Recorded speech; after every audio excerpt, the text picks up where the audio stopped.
One man, 400 women. We have just seen a case from Equatorial Guinea of a man who is supposed to have gone around with 400 women. Is he encouraging such bad behavior in this country? Engonga. And he is in some hot water after more than 400 of his sex tapes have leaked out, some of them with wives and relatives of senior government officials.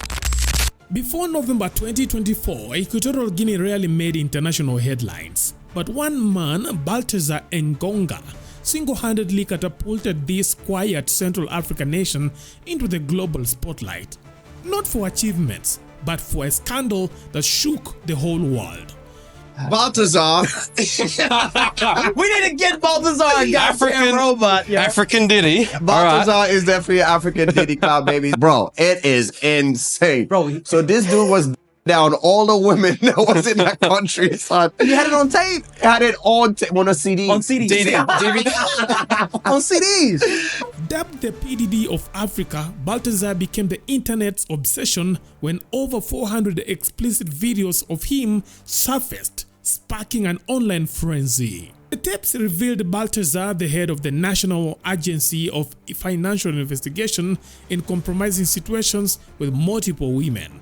The scandal spread like wildfire, with netizens, particularly in Kenya, browsing the internet as though these videos were some kind of treasure. Honorable Baltasar Engonga, and he's been trending because somebody leaked some videos, apparently 400 videos of him having intimate relationships with various women of various stature, and he comes out and says that all of those were AI generated.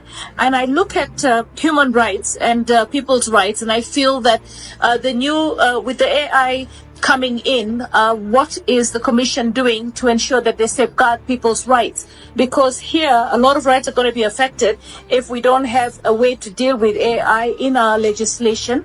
Some critics called it a moral collapse, while others speculated the tapes could have been doctored by AI, a claim dismissed when the content proved too consistent to deny. By the time the videos became a global sensation, Baltasar was already under arrest, not for his infamous tapes, but for embezzling government funds. What began as a routine investigation into financial misconduct turned into a full-blown expose when investigators, combing through his devices, stumbled upon his shocking collection.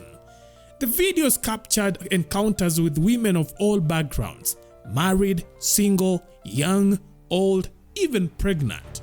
Among them were high-profile figures: his wife's cousin, the president's sister, the wife of the presidential security head, and over 20 ministers' wives. The scandal didn't just tarnish Baltasar's reputation. It exposed his reckless disregard for the health and privacy of everyone involved. None of the videos showed him using protection, endangering his health, his wife's, and countless others. C'est-à-dire que je suis comme ça à Dubaï en plein salle de travail, en train de vouloir crâner. Mes amis me disent que viens voir la liste des vidéos de Baltasar à Kamba. Je ne peux pas imaginer que tu connais ce gars, même dans mes rêves les plus fous. The fallout was devastating. Marriages dissolved, lives were ruined, and some women even faced tragic ends, allegedly taking their own lives after the videos went public. But the drama didn't stop there. As Baltasar's secrets unraveled, revelations emerged about his own wife, who was also accused of infidelity. But the chaos engulfed families, and the Equatorial Guinea government swiftly responded. Some implicated officials were fired for misconduct, while Baltasar himself was charged with both embezzlement and sexual misconduct.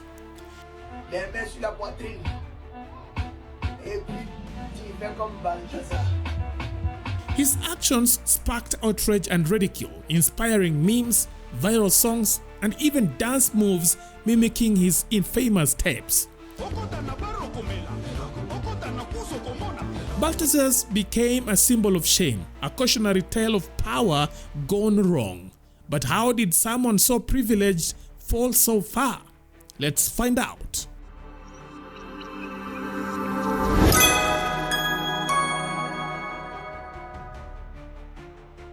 Born on March 15, 1970 in Malabo, the capital city of Equatorial Guinea, Baltasar came from a prominent family. His uncle was President Teodoro Obiang Nguema, and his father Baltasar Engonga Ejo chaired the Central African Economic and Monetary Community.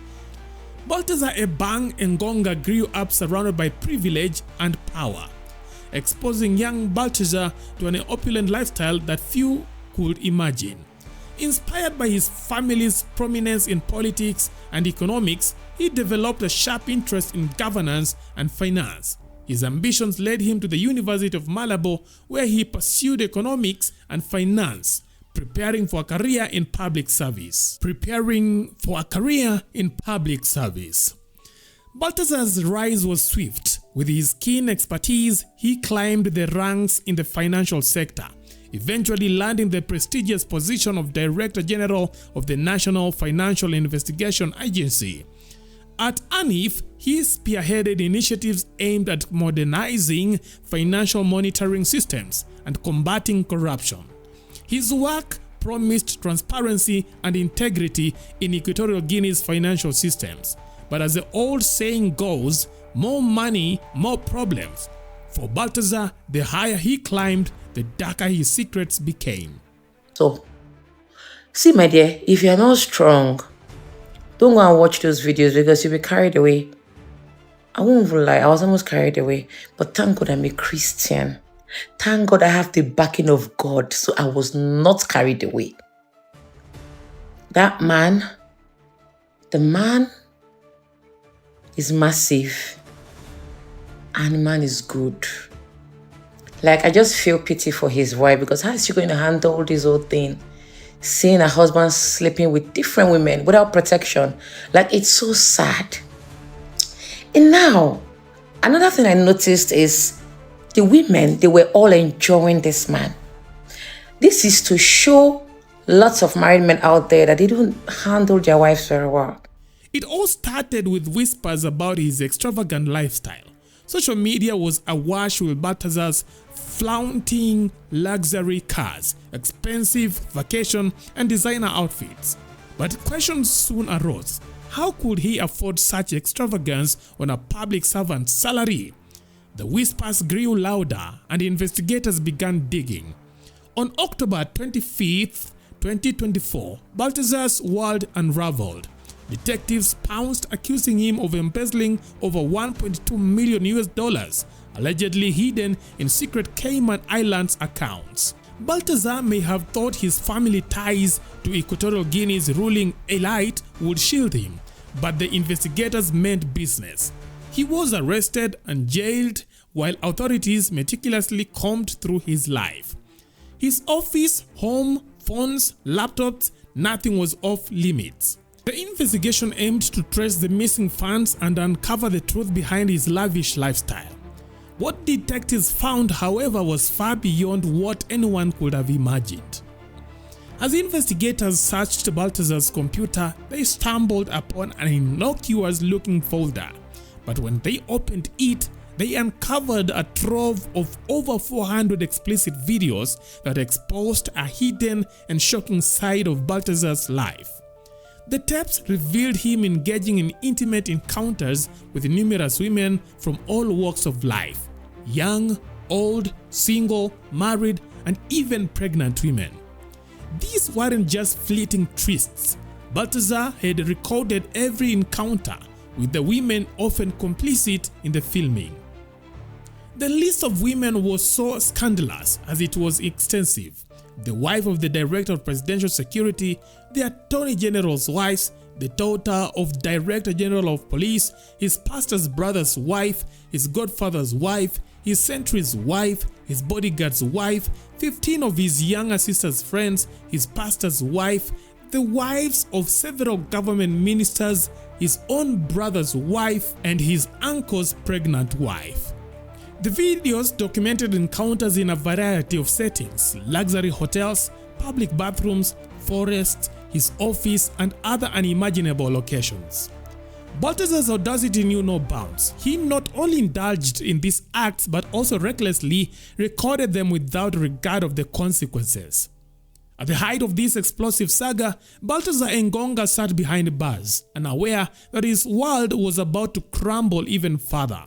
Authorities had stumbled upon new and damning evidence that would destroy whatever remained of his reputation. What began as an investigation into financial misconduct quickly spiraled into an international scandal of sexual impropriety. The trove of explicit videos found on Baltasar's device leaked onto the internet, sending shockwaves across the globe. The once relatively quiet nation of Equatorial Guinea was thrust into the limelight, thanks to one man who unwittingly made his country infamous. Social media erupted, with netizens from Kenya to Nigeria and South Africa, and even as far as the United States, obsessively searching for any link to the scandalous clips. As the scandal escalated, its fallout became deeply personal for those involved.